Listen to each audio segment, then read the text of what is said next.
तो इसको करने के लिए क्या आपने ऐसी कोई कोशिश करी कि आप राष्ट्रपति से मिलें, राष्ट्रपति से, प्रेसिडेंट से मिलने की कोशिश करें, उन्हें निवेदन दें और उनसे भी निवेदन करके मांग करें कि संसद का सत्र बुलाया जाए, जैसे कि शीतकालीन सत्र को इन्होंने कैंसिल कर दिया। क्या आप लोगों ने, किसान लीडर्स ने ऐसा भी सोचा कि हम राष्ट्रपति से मुलाकात करके इसके ऊपर अपना निवेदन दें? हम तो केंद्र सरकार ने ये कानून बनाए हैं और केंद्र सरकार ही सबसे बड़ी जिम्मेवारी है। कल हमने हमारे को उन्होंने ये भी कहा कि आप सुप्रीम कोर्ट को चले जाओ, सुप्रीम कोर्ट में जाके बात रखो। हमने कहा कि सुप्रीम कोर्ट को बीच में क्यों लेते हो, कानून तुमने बनाया, तो सुप्रीम कोर्ट इसमें इसको सुप्रीम कोर्ट का मत सुलझा दो। हम सुप्रीम कोर्ट में नहीं जाएंगे क्योंकि सरकार ने कानून बनाया, सरकार से बात करते हैं। हम केवल ये काम सरकार का है। सरकार आज ये जेकर किसानों, एक तरफ तो कहती है कि किसान सरकार किसानों के हित में, जेकर किसानों के हित में है तो ये काम तो सारे सरकार के हैं। सरकार आज चाहे तो वो पार्लियामेंट सेशन बुला सकती है, वो दोबारा कानून को सारा कुछ करके तो वो राष्ट्रपति से भी सहमति ले सकती है, सब कुछ कर सकती है, लेकिन सबकी जिम्मेवारी तो केंद्र सरकार। इसलिए हम केंद्र सरकार को बार बार यही निवेदन कर रहे हैं कि आपकी जिम्मेवारियां आप करो ये काम। मैं इससे मिलता जुलता एक राजनीतिक प्रश्न आपसे पूछता हूं कि जब ये कानून पास हुआ राज्यसभा में तो सरकार की मेजॉरिटी नहीं है, तो आपको क्या लगता है कि विपक्षी दलों की भी उतनी जिम्मेदारी थी इसे पास होने देने में? क्या आपको लगता है वो कांग्रेस हो, वो शिवसेना हो, वो आम आदमी पार्टी हो, वो आपकी कम्युनिस्ट पार्टी हो, या फिर वो आपकी समाजवादी पार्टी, जो भी है, इक्के दुक्के 10-5 जितने भी एमपी हैं, क्या विपक्ष की भी कोई भूमिका थी या नहीं थी? क्या आपने सोचा कि आप विपक्ष को बोलो कि भाई आखिरकार लोकतंत्र में विपक्ष को आपके साथ खड़ा होना चाहिए, जबकि आप चाह रहे हो कि इसमें राजनीतिक लोग इन्वॉल्व ना हो, लेकिन क्या आपने कहा कि जी सारा विपक्ष मिलके एक साथ आपके साथ खड़ा हो? ऐसा कोई प्रयास किया आपने, या आप ऐसा चाहते हैं? जी, ये बहुत बड़ा सवाल है कि जब सरकार ने ये पार्लियामेंट में बिल लाई तो उस वक्त चलो मान लिया गया कि पार्लियामेंट में अपोजिशन जो है वो इतनी स्ट्रांग नहीं थी, तो उन्होंने बहुमत उनको कर लिया। लेकिन राज्यसभा में जब ये बिल गया उस वक्त तो ये बहुसम्मति में नहीं थे ना। जो इन्होंने 12 आदमियों को सस्पेंड किया, अपोजिशन के मेंबर, राज्यसभा के मेंबरों को सस्पेंड भी किया और रात के समय किया। उस वक्त जो अपोजिशन थी उन्होंने क्या किया? बिल्कुल नहीं किया। चाहे वो कांग्रेस है, चाहे अकाली दल है, चाहे आम पार्टी है, चाहे वो कोई और है, किसी ने भी ये बात नहीं उठाई। जेकर उस दिन ये दृढ़ इरादे से ये किसान इस बिलों के विरोध में आते, जैसे आज अपोजिशन ये रट लगा रही है कि हम किसानों के साथ हैं, हम इन कानूनों के खिलाफ हैं, ये कानून रद्द होने चाहिए, उस वक्त क्यों नहीं बोले? मैं वही सवाल आपसे कर रहा हूँ। तो एक बात बताइए, अगर मैं इसे सही समझ रहा हूँ तो क्या मैं ऐसा मान के चलूं, क्योंकि बीच में ये भी बातें आई, भारतीय जनता पार्टी भी उठा रही है कि जी शरद पवार जी तो कुछ और कहते थे, कांग्रेस कुछ और कहती थी, तो क्या मैं ये मान के चलूं कि आज तक कोई भी सरकार आई हो, किसी भी पार्टी की सरकार आई हो, जब वो सत्ता में होते हैं तो वो एक मुंह से बात करते हैं, विपक्ष में दूसरे मुंह से बात करते हैं, यानी कि किसानों का कम से कम मोटी मोटी बड़ी दो पार्टियां, कांग्रेस और भारतीय जनता पार्टी, क्या इनके ऊपर से विश्वास ही उठ गया है? क्या ये कहना सही होगा? बिल्कुल ठीक है। जब ये अपोजिशन में होते हैं तो फिर ये किसानों की बात करते हैं, बहुत जोर शोर से करते हैं। हमने ये मीटिंगों में भी सरकार से कहा कि आप जब अपोजिशन में थे तो आप जब 2014 में इलेक्शनों से पहले आपने चोन मैनिफेस्टो में लिखा था कि हमारी सरकार लाओ तो हम डॉक्टर स्वामीनाथन की रिपोर्ट इन बिल लागू करेंगे। जब आपकी सरकार आ गई तो फिर आप मुकर गए, हम सुप्रीम कोर्ट में गए तो तुमने सुप्रीम कोर्ट में यह बयान दिया था कि रिप्लाई दी कि जेकर हम डॉक्टर स्वामीनाथन की रिपोर्ट को लागू करते हैं तो देश में खलबली मच जाएगी, देश में खाना जंगी हो जाएगी। तो चोन मैनिफेस्टो लिखा था, क्या उस वक्त आपको पता नहीं था कि इस चोनी मैनिफेस्टो में जो हम लिख रहे हैं डॉक्टर स्वामीनाथन की रिपोर्ट में, तो जब हम जीत गए चोन मैनिफेस्टो में लिख रहे हैं तो अब खलबली मचेगी, खाना जंगी होगी। उस वक्त तो आप चोन मैनिफेस्टो में लिखते हो, जब आपकी सरकार आ गई आप मुकरते हो। ये क्यों आप दोहरे मापदंड क्यों बनाते हो?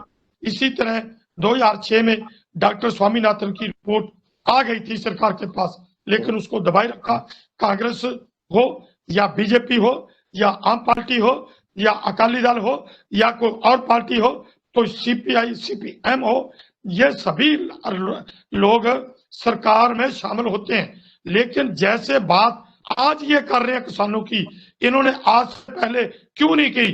क्योंकि आज इसलिए कर रहे हैं कि जो किसानों का जन समूह है और किसानों के साथ सभी वर्ग आ गए, इसलिए अपोजिशन पार्टी किसान की बात कर रहे हैं। वैसे सभी पार्टियां किसानों के हित में नहीं। अगर मैं इसका दूरगामी परिणाम देखूं इस आंदोलन का, अगर इसका मैं आगे तक बहुत लंबे समय का परिणाम देखूं, और जैसा कि आप कह भी रहे हैं, एक मान्यता बन गई कि सरकारों से, पार्टियों से किसान दुखी हैं कि ये लोग जब शासन में आते हैं कुछ और करते हैं, विपक्ष में कुछ और करते हैं। क्या इसका मैं दूरगामी परिणाम ऐसे देख सकता हूं एक विश्लेषक के तौर पर कि जिस देश की इतनी बड़ी आबादी, इतनी बड़ी जनसंख्या किसानी में है, किसान है, गांव से जुड़ी हुई है, आप भी सहमत होंगे कि जब लेजिस्लेटिव असेंबली में, पार्लियामेंट में लोग जाते हैं तो एक तरह का रिजर्वेशन भी है, कई कई सीटों पर रिजर्वेशन होता है, वो जाति के आधार पर हो, वो महिला रिजर्वेशन हो। तो क्या ये कहना गलत होगा कि अपने हक की लड़ाई के लिए देश का जो इतना बड़ी जनसंख्या है, उन लोगों ने भी अब चुनाव में आना चाहिए? या किसान ऐसा मन बना रहे हैं कि भाई अगर हम देश की 60-70% आबादी है तो हम खुद ही क्यों नहीं जाएं इलेक्शन में और जाके कानून बनाएं जिससे हमारा भी फायदा हो? कि ऐसी कोई संभावना दिख रही है आपको? जी मित्र साहब, बहुत बड़ा सवाल है।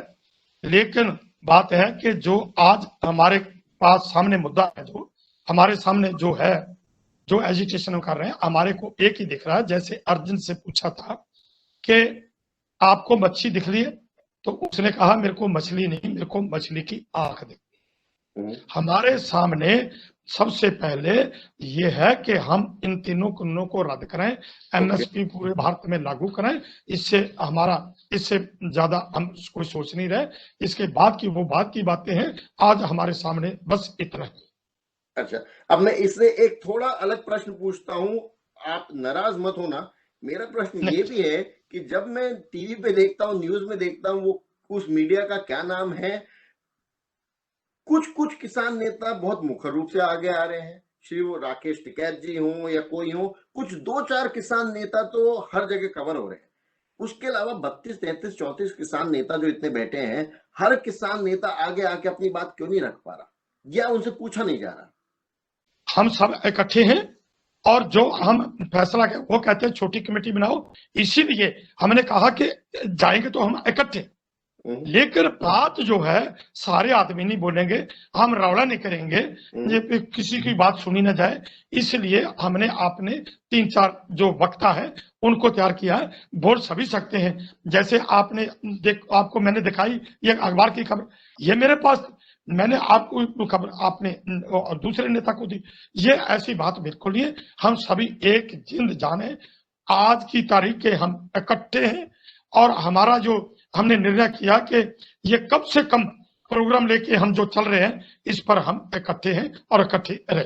आपने एक बहुत बड़ी बात करी। मेरे जानने का मकसद यही था कि क्या सारे किसानों में यूनिटी बरकरार है, क्या सारे किसान एक साथ हैं, उन्हें सरकार तोड़ नहीं पा रही। मेरा जानने का मकसद यही था। अब मैं जल्दी से आता हूं आपके ऊपर जो इल्जाम लग रहे हैं, आप एकदम से जल्दी से हाँ या ना में ये छोटे छोटे जवाब दीजिएगा। आपके ऊपर सारे इल्जाम गिनाता हूं, जरा बताइएगा सही है गलत है।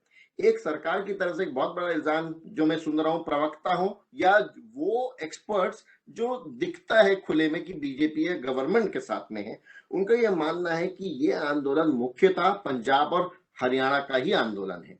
क्या ये सही है या गलत है, या इसमें सारे देश के किसान आपके साथ जुड़ रहे हैं?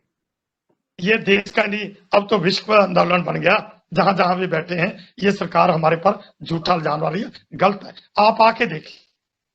ठीक है। दूसरा सवाल ये है कि सरकार कहती है कि हमने तो किसानों से पहले बात करी थी। मैंने अभी 2 दिन पहले ऑल इंडिया किसान सभा, अखिल भारतीय किसान संगठन, श्री अशोक धवले जी से भी बात करी है, मेरी दर्शनपाल सिंह जी से भी बात हो रही है। तो सरकार ये कह रही है कि हमने तो किसानों से पहले बात करी है, श्री रविशंकर प्रसाद जी ने इसके ऊपर एक प्रेस कॉन्फ्रेंस भी करी है।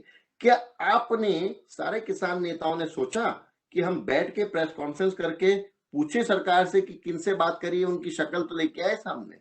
क्या उन्होंने आपसे बात करी है? किसने? सरकार ने?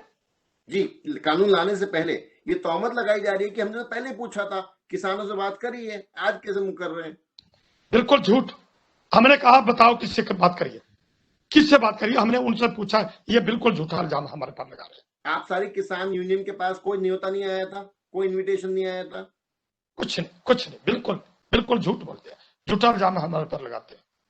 ठीक है, अब एक बहुत महत्वपूर्ण प्रश्न ये आ रहा है कि जी पंजाब हरियाणा के किसान इसलिए विचलित हो रहे हैं क्योंकि सबसे ज्यादा अनाज, खास तौर से जो गेहूं चावल है, वो पंजाब हरियाणा से ही खरीदा जाता है। तो क्या ये कारण है आपका प्रोटेस्ट करने का कि आपके ऊपर गाज गिरेगी, एपीएमसी मंडी खत्म होती है या प्राइवेट प्लेयर आते हैं तो सबसे ज्यादा नुकसान आपका होगा, सबसे ज्यादा अमीर किसान पंजाब हरियाणा के हैं, इसलिए आप आंदोलन में हो? बिल्कुल नहीं, हम ये आंदोलन देशवासियों के हित में कर रहे हैं और हमारा ये पिछला इतिहास है। आज तक पंजाब लोगों ने, शादी हो, गद्दी हो, अंग्रेज हो, हमने एक देश के, हम इन लोगों के चौकीदार हैं, सिपाही हैं, पूरे देश की हम बात चली पंजाब से, लेकिन आज पूरा देश है, हम पूरे देश की बात करते हैं, यूपी की करते हैं, बिहार की करते हैं, सभी प्रदेशों की करते हैं, पूरे देश की बात करते हैं। तो आपके साथ दूसरे किसान, सारे स्टेट राज्यों के किसान भी खड़े हैं? बिल्कुल खड़े। अच्छा, दूसरा आपने देखा ही है, जैसा आपने भी अपनी बात में कहा कि इन किसान आंदोलनों में खास तौर से क्योंकि पंजाब हरियाणा पास में है, तो ऐसा माना जा रहा है, आप लोगों ने भी कहा, इसलिए वो किसान दिल्ली तक पहुंच पाए। हालांकि उन्हें भी दिल्ली पहुंचने में बड़ी मशक्कत करनी पड़ी। तो सरकार ये भी कह रही है, सरकार या सरकार के साथ के जुड़े हुए लोग, वो पार्टी के प्रवक्ता हो या ये, कि जी ये तो खालिस्तानी है, इनके पीछे बाहरी पैसा लगा हुआ है। आप इसको किस तरह से उन्हें जवाब दे सकते हैं इस बात का, उन्हें या देश को?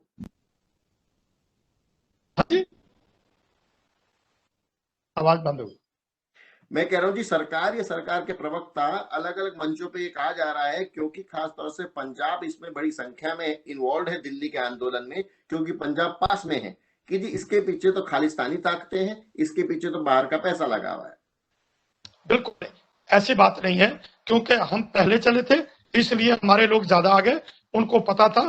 दूसरे लोग जब उनको पता चल रहा है, अब एमपी के आज नागपुर से कितने लोग आ रहे हैं, छत्तीसगढ़ से कितने लोग आ रहे हैं, केरला से, आंध्रा से कितने लोग यहाँ पर आ रहे हैं। अब सारे देश के लोग बहुत संख्या में यहाँ पर पहुंच रहे हैं, ये झूठ है। ओके, अब मैं जल्दी से आप मुझे बताएंगे कि जो एमएसपी की लड़ाई है, समझो ये कानून खारिज भी हो जाता है, तो क्या उसके बाद भी एमएसपी की लड़ाई जारी रहेगी? फर्ज करो, मुझे मालूम नहीं खारिज होगा कि नहीं, क्या उसके बाद भी आप एमएसपी के ऊपर जोर डालते रहेंगे?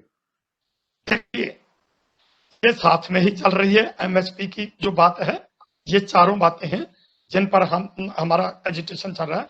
ये कानून खारिज होते हैं, जब कानून नहीं थे, क्या उस वक्त किसान खुशहाल था? उस वक्त भी फांसी ले रहा था, आत्महत्या कर रहा था।